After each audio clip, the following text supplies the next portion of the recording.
Hey everybody, thank you for joining me. I really appreciate it. It's Isabel Harris.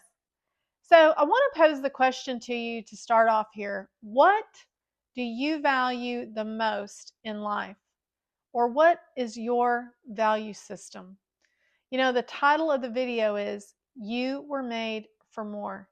And the encouragement is going to be not to waste your life because you only get one, not to waste your life on things that are never going to satisfy. You know, King Solomon in the Old Testament was the richest, wisest man that ever lived. And he wrote the book of Ecclesiastes, and we're going to read a couple scriptures out of there. But that book is a reflection, basically, of his life. And he was the richest, he was the wisest, he could have anything he wanted at his fingertips. He was the king, so he had prestige and power and all these things. And at the end of Ecclesiastes, toward the end of his life, when he summed it all up, he came to the conclusion that basically just having a relationship with God was all that mattered.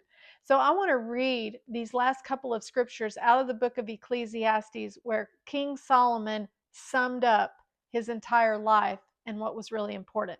Okay, so it's chapter 12, verse 13 and 14.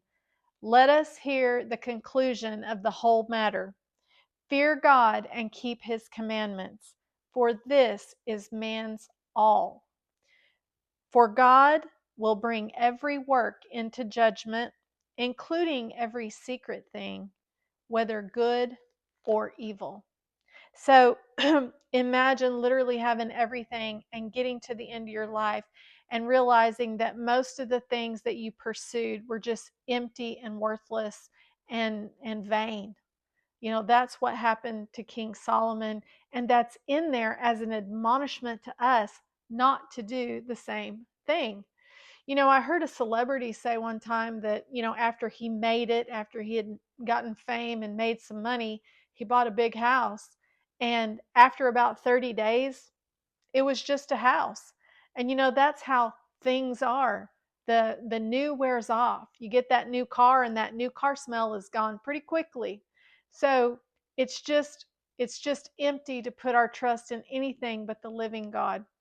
One day we're all going to stand before God and give an account for our life. We all get our turn there. And Jesus died so that we could have a full and abundant life, eternal life in heaven, but a full and abundant life here. He owes us nothing, but we owe him everything. And that popular question is, the life that you're living right now, is it worth Jesus having died for it? So are you on the path with God and doing his will and doing what he put you here to do? Because just like we're talking about, that's the only thing. When life goes through the sifter, that's the only thing that's going to matter. So another quick story in the Bible that really emphasizes this point is the rich young ruler. And that story is found in Matthew, Mark, and Luke. But we're going to read the story out of Mark 10, where Jesus comes face to face with this young man. And it's unbelievable, this exchange that they have. So I want to read it. I'm going to look down here a minute. Mark 10, verses 17 through 22. Now, as he was going out on the road, one came running and knelt before him and asked him, "Good teacher, what shall I do that I may inherit eternal life?" So Jesus said to him, "Why do you call me good? No one is good but one, that is God. You know the commandments. Don't commit adultery, do not murder, do not steal, do not bear false witness, do not defraud, honor your father and your mother." And so the young man said to him, "Teacher, all these things I have kept from my youth." So basically, I've done all the right things, Jesus. And Jesus just has this way of putting a bullseye on people, doesn't he? He always went to the root of the matter, and Jesus is about to put a bullseye on this guy's issue. So Jesus looks at him, loves him, and said to him, "One thing you lack. Go your way, sell what you have, give it to the poor, and you will have treasure in heaven. And come, take up the cross and follow me." But he was sad at this word, the young man was, and went away sorrowful, for he had great possessions. Think about that, guys. Possessions. He had wealth, things that are not permanent. You know, the wind can blow and it can all be gone in a moment. If we're putting our trust in things that can quickly be gone instead of the living God, how foolish is that? But you know, the Bible does clearly tell us that riches and things and power can easily make us spiritually blind. And that's what had happened to this young man.